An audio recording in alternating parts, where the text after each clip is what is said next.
A veces no es lo que se ve, es lo que se calla, lo que se ignora con tal de no meterse en problemas. Yo no voy a decir que todo empezó el día que mi hermana regresó a la casa de mi mamá, porque si soy sincera, creo que empezó mucho antes. Después de que su matrimonio se fue al carajo, volvió con su hijo, con la cara dura como siempre. Nadie dijo nada, ni yo, ni mi mamá. Se instaló en el cuarto del fondo, ese que siempre estuvo más frío, más oscuro, más callado. Se encerraba ahí todo el día. Salía a lo mucho para calentar algo en la estufa o pasar directo al baño. Yo vivía en esa casa desde que me separé también, años atrás. Dormía en el cuarto pequeño con mi hija y entre mi sueldo como secretaria y unas ventas que hago por internet, me alcanzaba para todo. Nunca pedí nada, nunca molesté, pero la casa no era grande.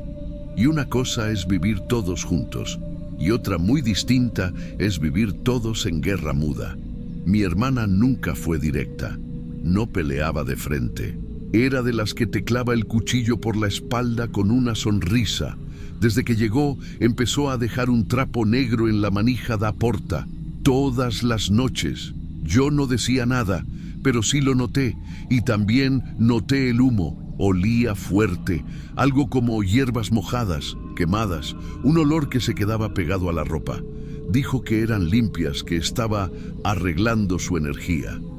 Yo intenté no meterme, de verdad que sí, pero mi hija empezó a enfermarse. Primero fue una fiebre leve, luego pesadillas. Se despertaba llorando, empapada en sudor, diciendo que una mujer estaba parada en el pasillo, que no se movía, solo la miraba. Yo pensaba que era la imaginación, que eran nervios, estrés, cosas de niños. Pero el perro de la vecina también empezó a ladrar todas las madrugadas, y no era en general. Era a esa ventana, justo a la del cuarto del fondo, siempre el mismo ladrido, seco, enojado. Cada maldita noche me fui poniendo rara. No sé cómo explicarlo. Me dolía la cabeza. No podía dormir. Me daban como náuseas al pasar frente a esa puerta, y yo me decía a mí misma que eran mis nervios, que estaba sugestionada. Pero una vez vi polvo negro acumulado justo abajo de la puerta, como ceniza, como tierra mezclada con algo más. Fui con mi madre. Le dije lo que estaba pasando, que la niña no estaba bien, que el ambiente estaba raro. Ella me miró como si yo fuera la loca. Me dijo: no hagas drama, es tu hermana, está pasando por un mal momento. ¿Y yo qué estaba pasando entonces? ¿Y mi hija? Pasaron semanas así, no hablábamos, ni buenos días. Yo escuchaba ruidos desde su cuarto, sillas que se arrastraban, susurros, algo como campanitas, y luego silencio, un silencio tan pesado que dolía, hasta que un día se fue. Dijo que iba a casa de una amiga por 2 días. En cuanto se fue, algo me empujó. No sé cómo decirlo. Algo me hizo levantarme, ir hasta la puerta del fondo y abrirla. Nunca había entrado desde que ella volvió. Estaba oscuro, cerrado. Hacía un calor raro ahí dentro, pegajoso. Había una sábana colgada cubriendo un rincón del cuarto. Y detrás había cosas que todavía hoy no sé cómo describir sin que me tiemblen las manos. No había velas encendidas ni nada así. Era más sucio, más escondido. Había imágenes con los ojos rayados, pedazos de papel quemado, y entre ellos mi nombre, muchas veces, como si lo hubiera escrito una y otra vez. Había un frasco con algo rojo seco y un mechón de pelo que yo juro que era mío. Salí de ahí mareada, quise vomitar, me temblaban las piernas, y justo cuando estaba por cerrar la puerta, vi algo en el suelo, una foto de mi hija, doblada, con algo pegajoso encima, y eso fue lo que me rompió. Cuando mi hermana regresó 2 días después, yo ya no era la misma. No la esperé en la cocina. No fingí que todo estaba bien. Apenas cruzó la puerta, le dije que teníamos que hablar, que sabía lo que tenía en su cuarto, que lo vi todo. Ella me miró fijo, sin parpadear, como si ya lo supiera. No se alteró, no gritó, solo dijo: «Hay cosas que te ganaste, hermana. Yo solo las ayudé a llegar». No volví a decir nada, ni ella tampoco. Se encerró y esa noche empecé a vomitar, así sin más. Me dolía el estómago como si algo me estuviera quemando por dentro. La cabeza me latía, el cuerpo no me respondía. Me costaba pararme. No tenía fiebre, no tenía infección, no tenía explicación. Fui al médico. Todo salió normal, pero yo no estaba bien. Una vecina fue la que me habló de una señora que ayudaba con cosas del alma. Yo no creía en eso, pero tampoco creía que mi hermana fuera capaz de hacer lo que hizo, hasta que lo hizo. Fui. La señora me miró en silencio, no me pidió explicaciones, me tocó el pulso y me dijo, sin mirarme a los ojos: «Alguien de tu sangre quiere que desaparezcas, pero no directamente. Quiere que la vida se te haga imposible, que te canses, que te apagues». No lloré ahí.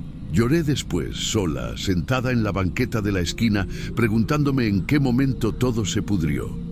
Acepté hacer lo que ella me propuso: una limpieza, una oración. No sé qué fue. Me dio unas instrucciones. Yo solo quería poder dormir, ver a mi hija jugar sin que se despertara llorando, vivir sin miedo en la casa donde crecí. Esa noche, por primera vez en semanas, dormimos tranquilas. Pero al día siguiente, encontré algo en la puerta del cuarto del fondo. Un saco pequeño, de tela sucia. Dentro había tierra oscura como de cementerio, unas ramitas secas, lo que parecían huesos, y la pulsera de mi hija, la misma que había desaparecido hacía días. Yo pensé que se le había caído, que se había perdido en la escuela, pero ahí estaba. Me quedé helada, no se lo mostré a nadie. Lo quemé en el patio, sola, con las manos temblando. Mi hermana se fue 2 días después. No avisó, no dejó nota. Mi mamá dijo que había conseguido un lugar para vivir con su hijo. Nunca me pidió disculpas. Nunca lo mencionamos de nuevo. Desde entonces, el cuarto del fondo está vacío. Mi hija volvió a sonreír. Las pesadillas se fueron. El perro de la vecina ya no ladra en las madrugadas. Y yo me levanto todas las noches antes de dormir, camino hasta ese cuarto y cierro la puerta por dentro. No porque escuche algo, no porque vea algo. Lo hago por costumbre, por miedo bobo tal vez, o por si algún día a alguien se le ocurre volver. A veces lo que más duele no es lo que se grita, es lo que se calla, lo que se cocina lento, lo que te mira desde el otro lado del pasillo sin decir palabra. Y si tú que estás escuchando esto sientes que algo en tu casa no está bien, no esperes a que te lo expliquen. Escúchate, porque a veces lo que te quiere destruir duerme a unos metros de ti.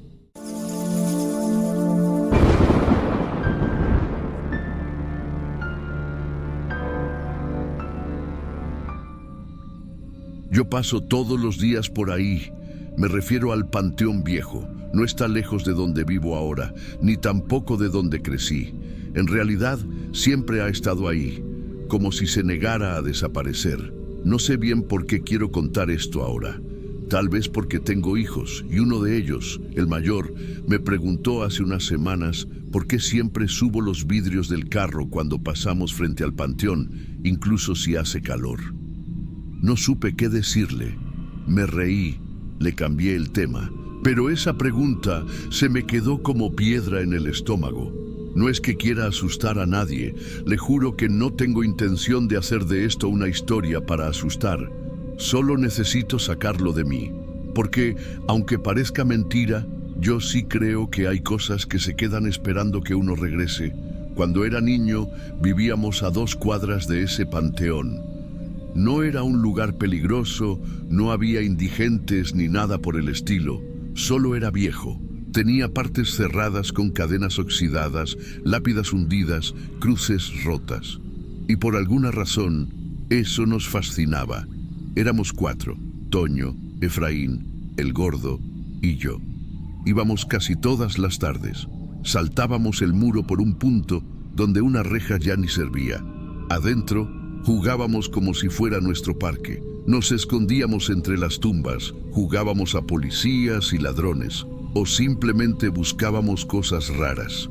Siempre encontrábamos algo: pedazos de veladoras, trozos de madera, muñecos viejos.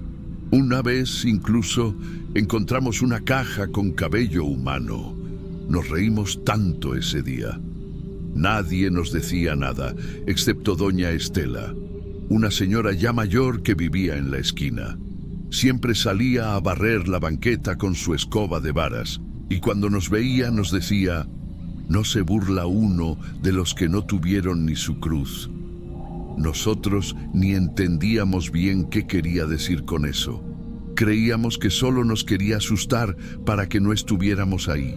Un día, Toño, que era el más valiente o el más tonto, depende de cómo lo vea uno ahora, arrancó una cruz de madera podrida que estaba a punto de caer. Dijo que era su espada sagrada. La blandía como si fuera un caballero. Todos nos reímos. Yo también.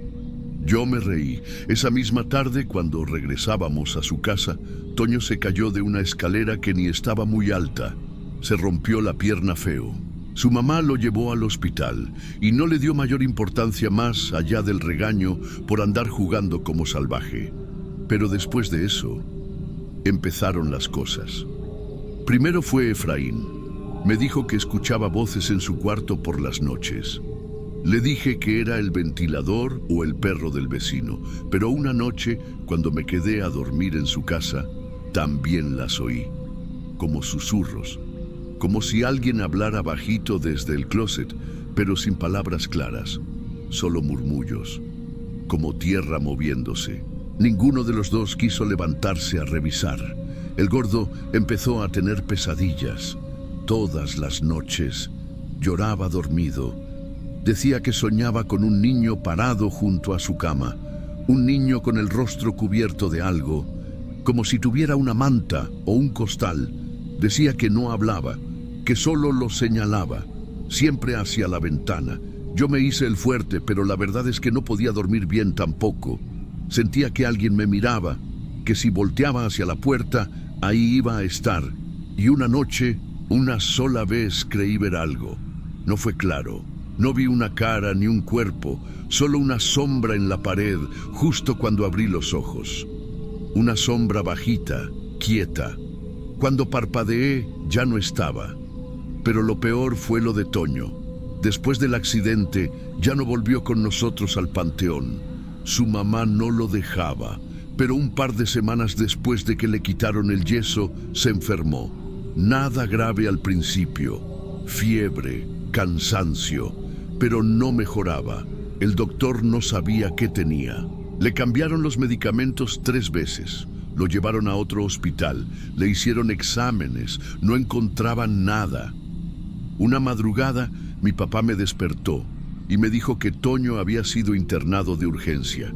Le habían dado unas convulsiones y ya no despertaba. Murió 3 días después. Nadie supo explicar por qué. Dijeron que fue una infección, pero no hallaron la causa exacta. Tenía apenas 9 años. Yo no lloré en el funeral, no porque no lo quisiera.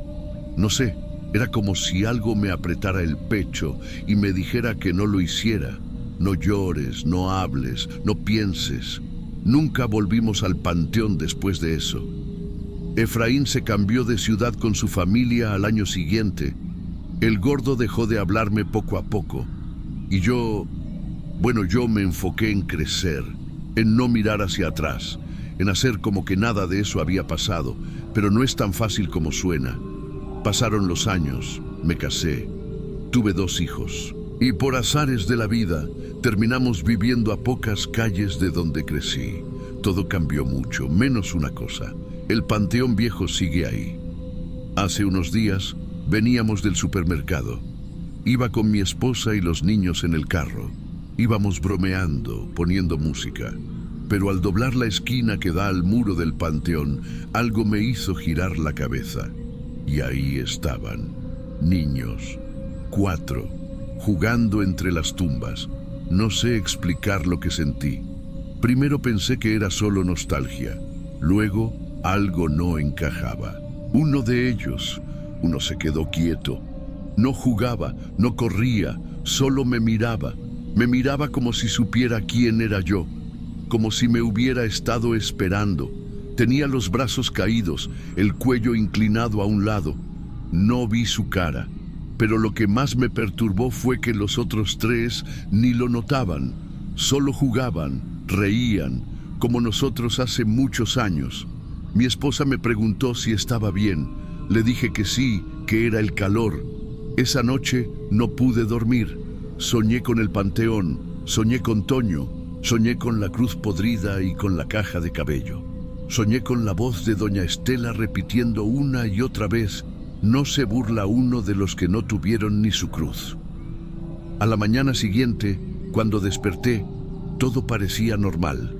Mis hijos ya estaban desayunando. Mi esposa preparaba café. El mundo seguía, pero algo dentro de mí no.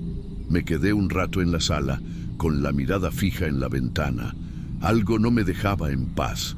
No era solo el recuerdo, era esa mirada, la del niño inmóvil junto a las tumbas. ¿Y si no era un niño? ¿Y si nunca lo fue? No sé, estoy diciendo tonterías, o eso me repito. Pasaron unos días, no volví a ver nada, pero el miedo ya estaba sembrado. Empecé a evitar esa ruta, daba la vuelta, aunque tardara más. Me inventaba excusas, pero el viernes pasado mi hijo mayor, tiene 8 años, se levantó a medianoche y vino a nuestro cuarto. Me despertó con un golpecito en el hombro. «Papá», me dijo, medio dormido, «mi amigo me volvió a visitar». Pensé que hablaba de un sueño. Le pregunté con quién soñó. Me dijo que no fue un sueño, que lo vio, que estaba parado afuera en la ventana, que no hablaba, solo estaba ahí. Me levanté de inmediato, revisé todo, no había nadie, cerré bien todo. Volví a su cuarto, lo arropé y traté de tranquilizarlo. Me pidió que dejara la luz del baño encendida. Lo hice. Antes de salir, le pregunté cómo se llamaba su amigo. Él me miró y con una voz bajita me dijo: «No tiene nombre». Me dijo que tú sí lo recuerdas. No supe qué contestar. Sentí como si me hubieran vaciado el cuerpo por dentro. Me temblaban las manos. No por lo que dijo, sino por cómo lo dijo. Como si no entendiera del todo lo que estaba repitiendo. Desde entonces no he podido dormir tranquilo. No sé si estoy volviéndome loco. No sé si fue coincidencia. No sé si la culpa tiene formas de seguirnos.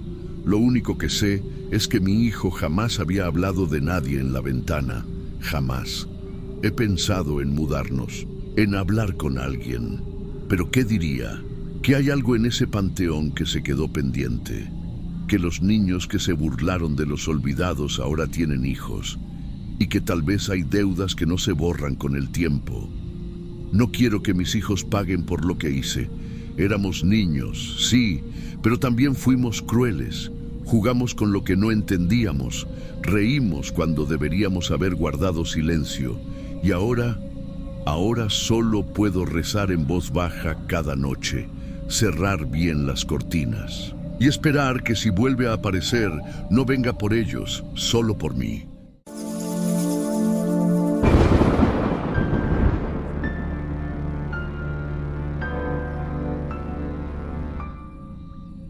Yo no soy de andar contando cosas, menos cosas que suenan raras, pero esto me pasó, y si no lo cuento, siento que me lo sigo tragando por dentro. Manejo tráiler desde hace casi 15 años, rutas largas, León, Querétaro, la México Libre, llevo de todo, pero últimamente equipo médico, cosas caras, delicadas. Por eso trato de ir solo, no por miedo, sino por responsabilidad. Esa noche venía bajando de Querétaro rumbo a Celaya. Tomé la libre, como siempre. Hay menos tráfico, menos pedaje. Ya eran como las 3 de la mañana. Esa hora en la que el mundo se queda callado. Ni un perro, ni un carro, ni una luz en el horizonte. Solo uno mismo, el motor y la recta. Iba tranquilo. El camión iba ligero. Estaba escuchando una estación de radio de Aguascalientes, pero empezó a fallar. Solo estática. No le di importancia. Cambié de estación. Y nada. Apagué. Fue ahí cuando vi las luces del coche adelante. Un sedán blanco, viejo. De esos que uno piensa que ya ni deberían estar rodando. Iba lento, raro, como frenando sin razón, como si el chofer dudara cada 100 metros. Yo no acostumbro pegarme, pero después de varios kilómetros igual me le fui acercando.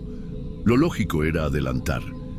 Pero algo, no sé cómo explicarlo, algo me hizo dudar. Primero pensé que era cansancio.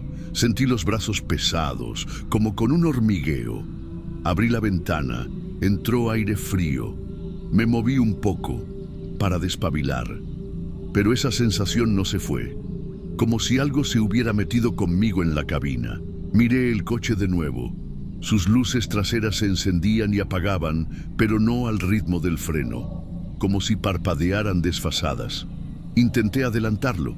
Pisé un poco más, pero justo cuando iba a cambiar de carril, el coche aceleró de golpe, y a los pocos metros volvió a frenar, fuerte.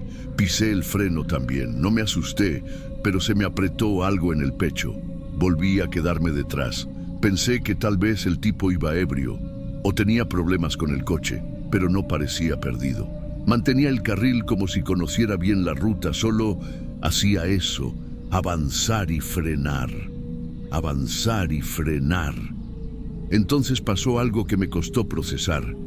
En una de esas frenadas, el coche casi se me pega. Yo ya estaba pisando el freno con más cuidado, pero lo que me dejó seco fue que al mirar el retrovisor vi algo, no sé si llamarlo raro, pero no era normal. El coche tenía a alguien dentro. Podía distinguir una figura en el asiento del pasajero, pero en el del conductor no estoy seguro. Me pareció que no había nadie, o mejor dicho, que algo no encajaba. Era como ver una sombra pero sin forma clara, como si el asiento estuviera ocupado, pero vacío al mismo tiempo.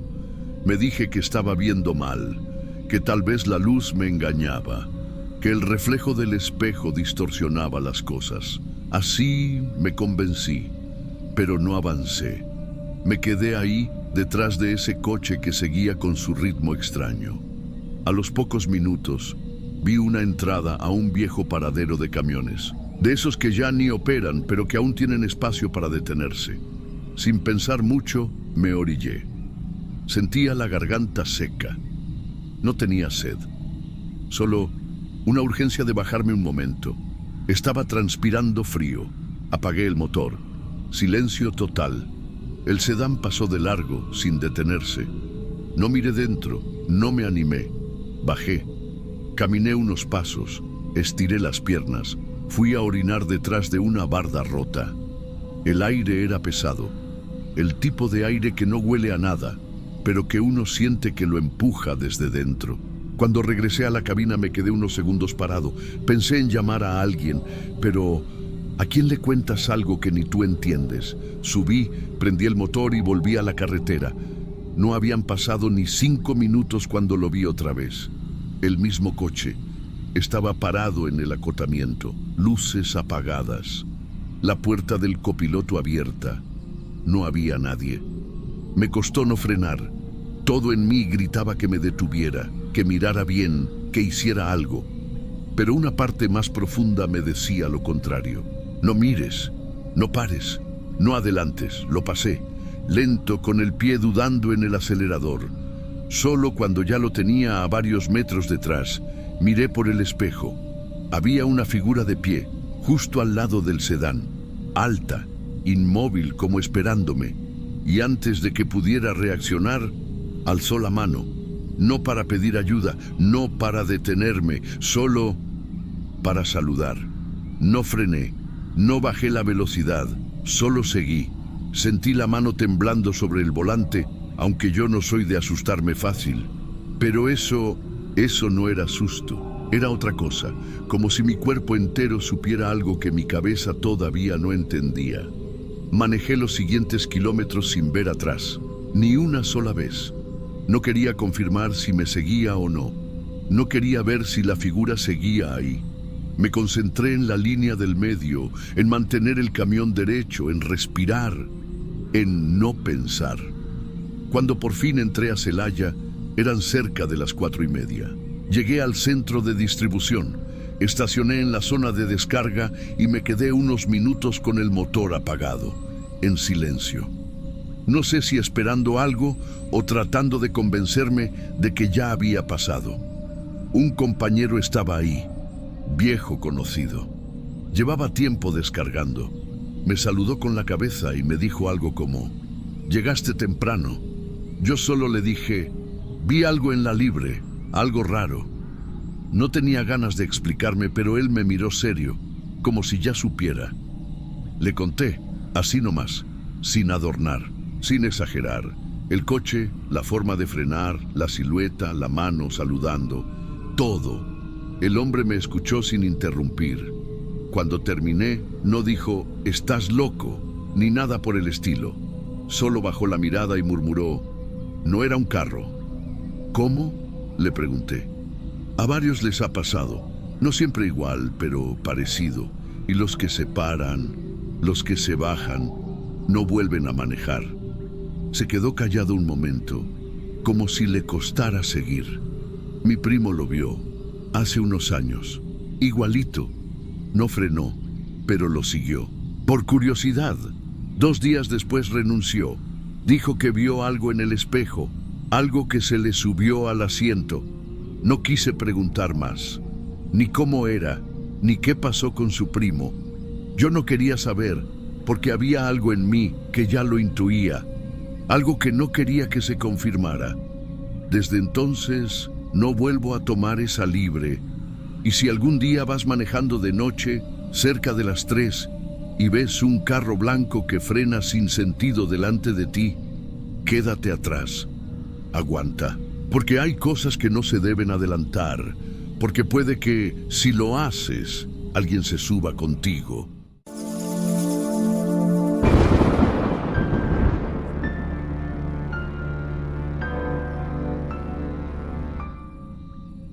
Nunca he sido de los que creen en cosas raras. No vengo de una familia supersticiosa, no crecí con historias de fantasmas. Y la verdad, siempre pensé que esas cosas eran más para espantar niños que otra cosa. Pero después de lo que viví ese turno del 15 de julio, cambié de opinión. O mejor dicho, ahora tengo dudas que no sé cómo explicar. Trabajo como camillero en un hospital del IMSS que está en la periferia de la Ciudad de México. No voy a decir cuál, pero los que trabajan ahí ya sabrán de qué lugar hablo solo por mencionar una cosa: el cuarto 204. La mayoría de la gente piensa que los hospitales dan miedo por lo que pasa en ellos. La gente enferma, los pasillos vacíos, la luz blanca y fría. Pero cuando trabajas ahí diario, te das cuenta de que el verdadero miedo viene de otras cosas, del silencio, de lo que no entiendes, de lo que todos evitan hablar. Yo hago el turno de noche. Empecé hace unos años, cuando necesitaba el trabajo urgente. No había muchas opciones. Me acostumbré a ver el hospital casi vacío, con el eco de las ruedas de las camillas, las luces parpadeando en los pasillos más viejos y esa sensación constante de que todo está detenido. La primera vez que escuché del 204 fue sin querer. Estábamos comiendo entre turnos cuando una enfermera veterana me dijo: «Si algún día escuchas algo ahí, no contestes ni te acerques». Yo me reí. Pensé que era una de esas leyendas urbanas que se pasan entre trabajadores nuevos, pero luego empecé a notar cosas. Ese cuarto está al final del pasillo más antiguo del hospital, un pasillo que casi no se usa ya. La placa con el número está medio desprendida, como si alguien hubiera querido arrancarla. La pintura en la puerta está cuarteada, y nadie pasa por ahí si no es necesario. A veces tenía que llevar camillas vacías por ese lado, solo para evitar el tráfico en los pasillos principales. Pero siempre que me acercaba al 204, me daba un dolor de cabeza raro. No fuerte, pero molesto, como si algo en el aire estuviera mal, No sé explicarlo. Después supe que el cuarto había sido clausurado por un problema estructural. Infiltración, dijeron. Pero entonces, ¿por qué no lo arreglaban? ¿Por qué seguía ahí, olvidado pero intacto? ¿Por qué nadie lo mencionaba? La noche del 15 fue especialmente silenciosa. Una de esas noches donde todo parece congelado. No había emergencias, no había movimientos. Yo estaba en el segundo piso, justo frente al área clausurada. Eran las 3:17 de la madrugada cuando lo escuché por primera vez. Un golpe, suave, como si alguien hubiera tocado la pared desde dentro. Me detuve, esperé, otro golpe, y luego, nada. Me acerqué con cuidado, pensando que tal vez un animal se había metido, o que el sonido venía de alguna tubería. Pegué la oreja a la puerta y no oí nada. Pero al darme la vuelta para irme, escuché algo más. Un quejido muy leve y el sonido de una cama moviéndose. No sé cómo explicarlo. Era como si alguien se hubiera sentado lentamente sobre un colchón viejo. Al día siguiente, pregunté al de mantenimiento si había alguien asignado al 204. Me miró raro. Me dijo que ese cuarto no tenía luz, ni conexión, ni uso desde hace años, que ni cámaras había en ese pasillo porque los cables eran antiguos y nunca se repararon. Y me soltó algo que no me gustó nada. También lo escuchaste tú. Ahí me cayó el 20 de que no era el único. No le quise seguir la conversación, pero ya tenía algo dándome vueltas en la cabeza. Durante los días siguientes, el patrón se repitió, siempre a la misma hora. 3:17, siempre igual, golpes leves, luego el crujido de cama, luego silencio. No lo comenté con nadie.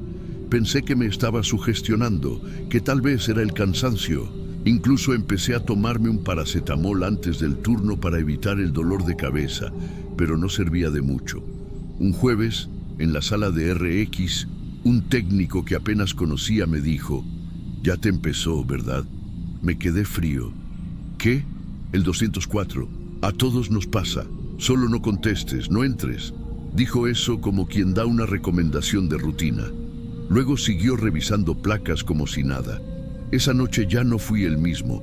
Ya no podía simplemente ignorarlo. No era miedo, era algo más. Como presión. Una especie de impulso mezclado con rabia y curiosidad. Me molestaba sentirme observado por una puerta cerrada. Me molestaba que nadie dijera nada más. Así que el domingo, cuando el vigilante se distrajo, fui a la oficina de llaves. Busqué entre las antiguas. Y ahí estaba, una con etiqueta manchada, desgastada, que apenas dejaba ver el número, 204. Me temblaban un poco las manos. No porque creyera en nada raro, sino porque sentía que estaba a punto de cruzar un límite. Me paré frente a la puerta solo. La llave giró con esfuerzo. El seguro hizo un clic seco y la puerta, pesada, se abrió lentamente. No entré de inmediato. Solo abrí la puerta unos centímetros y esperé. Pensaba que tal vez habría algún olor a humedad o a encierro, pero lo que me llegó fue algo diferente. No sé si era químico, humano, pero era fuerte, como una mezcla entre desinfectante vencido y ropa vieja guardada. Di un paso, luego otro. El cuarto estaba oscuro, pero no totalmente. Había una pequeña rendija en la ventana, tapada con plástico grueso, por donde se colaba algo de luz de la calle. Era suficiente para ver las siluetas de los muebles. Había una cama, vieja, de esas de fierro, con ruedas trabadas, una mesa metálica al lado, con marcas de óxido, y una silla contra la pared. Todo parecía detenido, como si hubiera estado congelado en el tiempo, pero lo peor fue la sensación. No había viento, no había movimiento, y aún así tenía la certeza de que no estaba solo. No me refiero a ver algo. No vi sombras, ni apariciones, ni nada de eso. Pero me costaba respirar, como si el aire del cuarto estuviera más denso, más pesado. Me dolía la frente, un dolor lento que me subía por detrás de los ojos. Entonces lo escuché, una voz. bajita, casi pegada al oído. ¿Tú también te vas a quedar? No sé si fue real, no sé si lo escuché con los oídos o si lo pensé, pero esa frase me atravesó. No sé cómo explicarlo. Era como si no viniera de afuera. Era como si la voz se hubiera formado dentro de mi cabeza con palabras que no eran mías. Di un paso atrás, sentí las piernas débiles y cuando fui a darme la vuelta, me di cuenta de que la puerta estaba un poco más cerrada que antes. No la había movido yo. De eso sí estoy seguro. No me esperé a ver más. Salí. Cerré con la misma llave, sin mirar atrás. Volví a ponerla donde la encontré y bajé a urgencias como si nada hubiera pasado. Pero algo sí pasó. Después de eso, empecé a tener pesadillas. No todas las noches, pero cuando llegaban, siempre eran iguales. Estoy parado frente a la puerta, pero no tengo llave. Solo escucho golpes y alguien dentro que me dice que abra, que ya es mi turno. Y yo no puedo moverme. Ya no podía dormir bien. Me daban náuseas volver al hospital. No por miedo, no. Era algo más parecido al rechazo, como si mi cuerpo supiera que ese lugar ya no era el mismo para mí. Pedí cambio de área. Dije que tenía problemas respiratorios por las sustancias de limpieza en la zona vieja. Me mandaron a pediatría por unos meses. Luego logré moverme a otro turno. Nunca volví a pasar por el segundo piso. Un par de semanas después, supe que habían asignado a un interno nuevo para el turno nocturno en urgencias. Yo ya no estaba ahí, pero me contaron que era un chavo joven, serio, recién salido de la carrera. A los 4 días, según me dijeron, dejó de presentarse. Uno de los guardias comentó que lo encontraron en el baño del tercer piso, completamente vestido, sentado en el suelo, con la mirada perdida. No quiso hablar, no dijo una sola palabra, solo se dejó llevar por los paramédicos. Nadie explicó qué pasó.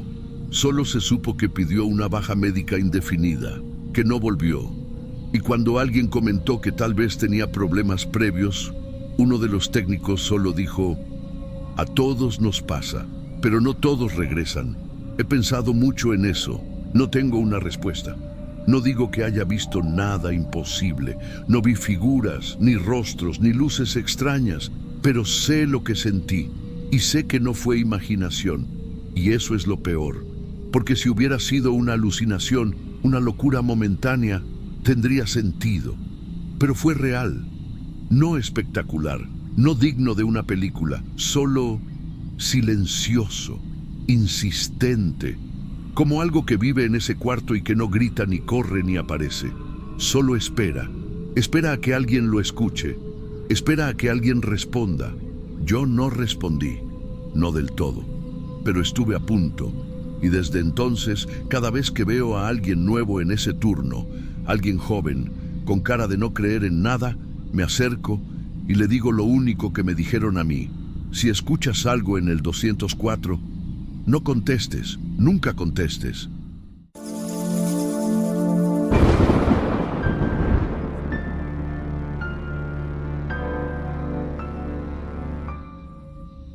Yo no sé si esto fue algo del otro mundo o simplemente algo que ya estaba destinado a pasar, pero todavía hoy, cuando paso por esa esquina de la calle Dr. Bertis, me tiemblan las manos. Les voy a contar lo que viví, sin adornos, sin inventos, solo lo que vi y lo que no supe explicar. Yo trabajé 5 años como vigilante nocturno en un motel que está en la Doctores. Ya sabrán cuál. No hay muchos con fachada azul y letras rojas que parpadean. La mayoría de la gente que entra ahí no quiere ser vista y uno aprende a no hacer preguntas. Pero si alguien me pregunta por qué me acuerdo tanto de la Cora, es porque fue la única que nunca quiso esconderse.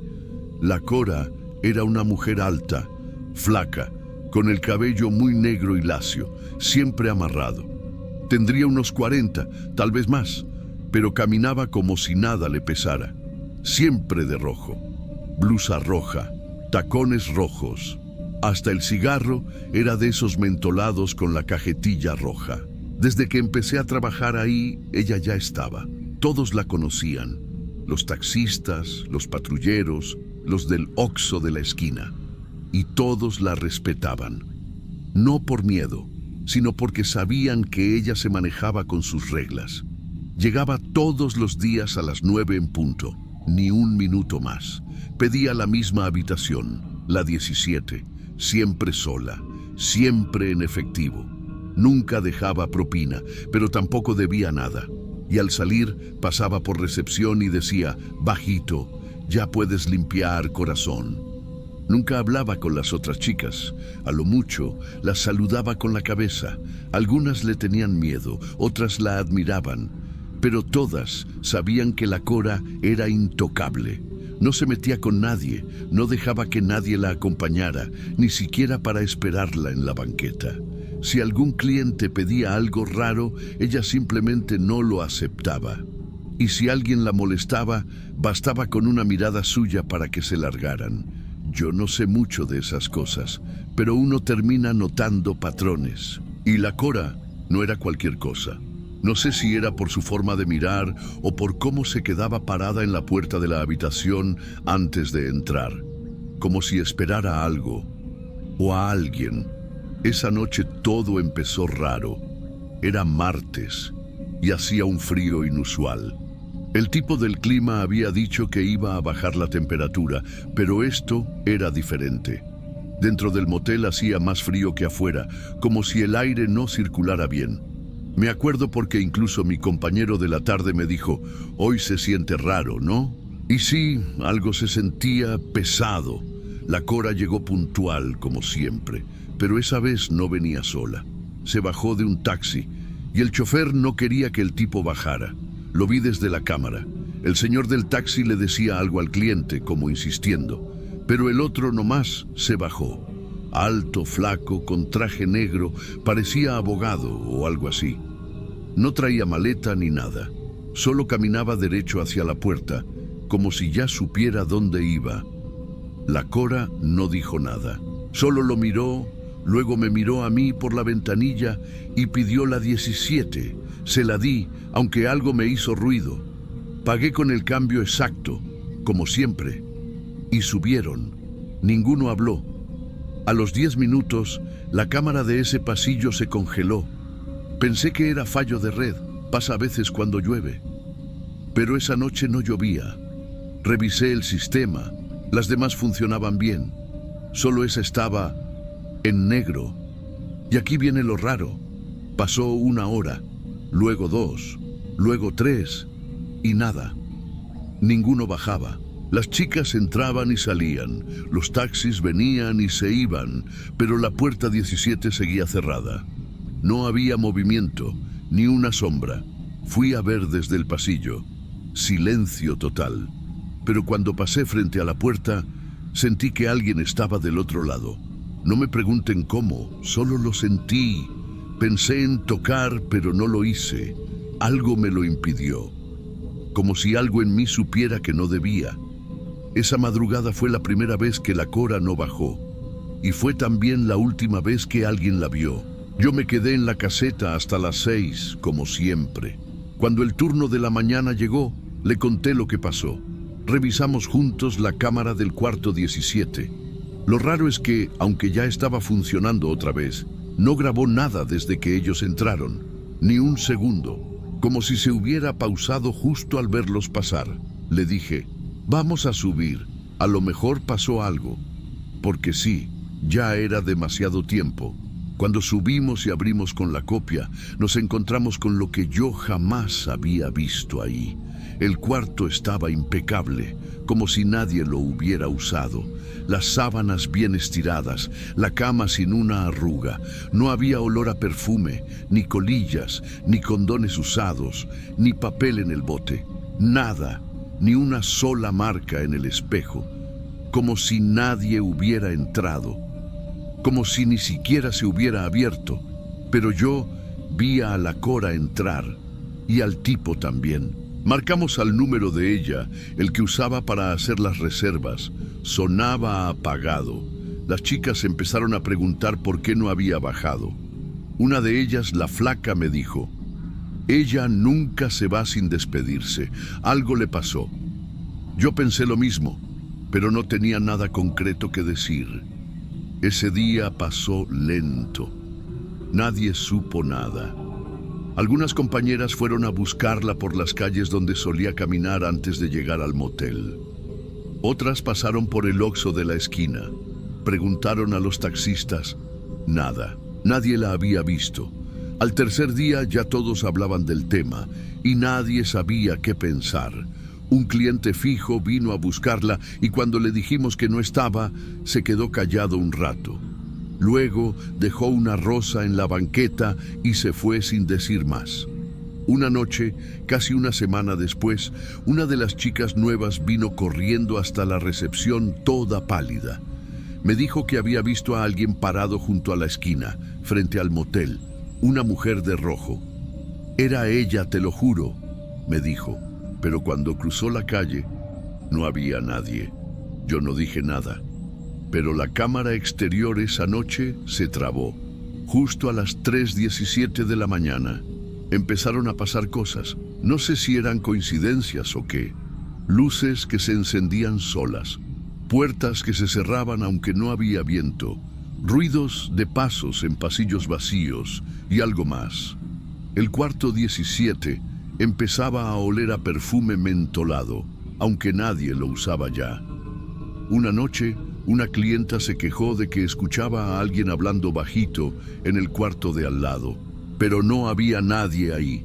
Otro día, una chica nueva se desmayó frente a la puerta 17, dijo que había escuchado claramente una voz que le decía: ya estoy lista. Después de eso, nadie quiso usar ese cuarto. La gerente decidió dejarlo cerrado. Las llaves se guardaron en una caja y no se volvió a asignar, pero nunca se dijo oficialmente por qué. Solo los de la noche sabíamos lo que pasaba, y entonces empezó algo más. Un ritual silencioso. Cada noche, sin que nadie lo coordinara, alguien dejaba un cigarro encendido frente a la puerta 17. No se hablaba del tema, simplemente aparecía ahí, solo, a veces con un encendedor al lado, a veces sin nada, pero todas sabíamos lo que significaba. Yo también lo hice una vez, no sé por qué, solo sentí que tenía que hacerlo. Tal vez porque la noche anterior escuché claramente los tacones rojos, caminando lento por el pasillo y deteniéndose justo frente a la caseta.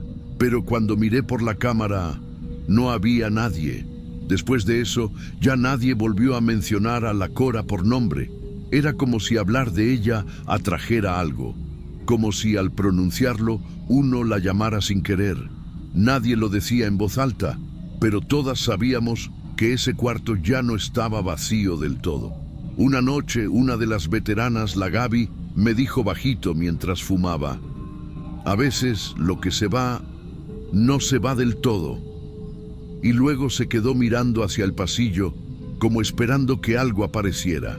Yo traté de no pensar mucho en eso, pero el ambiente en el motel ya no era el mismo. Algunas chicas dejaron de venir. Otras empezaron a evitar las madrugadas. Incluso los clientes parecían distintos, más nerviosos, como si algo les incomodara sin saber qué. Un día vino un chavo nuevo a trabajar como recepcionista de apoyo. Era joven, no sabía nada de lo que había pasado. Le dieron la lista de habitaciones disponibles y sin saber asignó la 17 a una pareja. Yo estaba en turno esa noche. Cuando me enteré, subí corriendo, pero cuando llegué la habitación estaba abierta, vacía. La pareja nunca había entrado. El chavo de recepción me dijo después que, cuando les dio la llave, la mujer se quedó pálida y le dijo al oído: ahí no. Luego se fueron sin pagar, sin decir nada más. Fue ahí cuando entendí que esto no era solo cosa de los que la conocimos, era el lugar. El cuarto 17 había guardado algo que no se podía explicar. Y lo peor fue que a pesar de todo, nadie hizo nada oficial. La gerencia nunca habló públicamente del caso. La policía cerró el reporte diciendo que no había evidencia de desaparición. Nadie registró al cliente que vino con ella esa noche. El taxi tampoco apareció. No hubo cámaras, ni testigos, ni cuerpo. Solo nosotros. Solo el recuerdo. Con el tiempo cerraron ese pasillo. Lo clausuraron por fallas eléctricas. La mayoría de las chicas nuevas ni saben que ahí hubo una habitación 17, pero las que estábamos en ese entonces, seguimos recordando. Una noche, hace como un año, pasé por ahí después de dejar a mi esposa en su trabajo. Ya no trabajo en el motel. Cambié de rumbo, pero algo me jaló a pasar por esa calle. No sé por qué. Y cuando el semáforo se puso en rojo, vi una figura de pie en la esquina. Alta, delgada, de rojo. Me sudaron las manos al instante. No crucé mirada, no giré la cabeza. Solo apreté el volante hasta que la luz cambió a verde. No sé si era ella, no sé si quería que la viera, o si solamente estaba ahí, como siempre, esperando su próxima cita. A veces pienso que la Cora no desapareció, que solo entró a un lugar del que ya no se puede salir igual, que ese cuarto era una frontera y que el cliente de esa noche no venía buscando un servicio, venía a llevarse a alguien. Y si me preguntan por qué no dije nada en su momento, es porque, en el fondo, sentí que ella lo eligió, que de alguna forma ya sabía lo que iba a pasar. Pero hay noches en que me despierto con el sonido claro de tacones en el pasillo, aunque esté en mi casa, aunque no haya nadie más despierto, y entonces recuerdo su voz, suave pero firme, como la primera vez que la escuché decir: «Ya puedes limpiar, corazón». A veces la ciudad te traga, a veces te escoge, y si un día pasan por la Doctores y ven una silueta roja en la esquina, mejor no se detengan, porque hay citas que nunca debieron pasar. Y si te quedaste con esa sensación rara en el pecho, es normal, a muchos les pasa, por eso mejor quédate por aquí, porque lo que contamos en este canal no siempre se puede contar en voz alta allá afuera.